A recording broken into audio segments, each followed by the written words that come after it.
ഈ ഫൗണ്ടേഷൻ അല്ലെങ്കിൽ സ്റ്റുഡിയന്റ് കൊളീഗ് അങ്ങനെ തന്നെയല്ലേ പറയാ?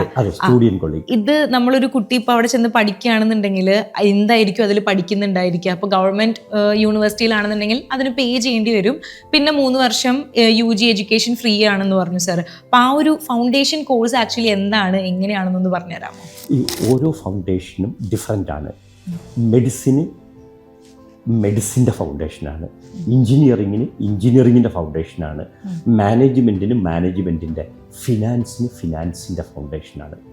ഇപ്പം അതുപോലെ തന്നെ ഡിഗ്രി നഴ്സിങ്ങിന് പോകുന്നവർക്ക്, ജർമ്മനിയിൽ നഴ്സിംഗ് പഠിക്കാൻ പോകുന്നവർക്കും നഴ്സിംഗ് മെഡിസിൻ്റെ ഫൗണ്ടേഷനാണ്. അപ്പം നമ്മൾ എന്ത് കോഴ്സ് എടുക്കുന്നോ അതിൻ്റെ ഫൗണ്ടേഷനായിരിക്കണം നമ്മൾ ചെയ്യേണ്ടത്.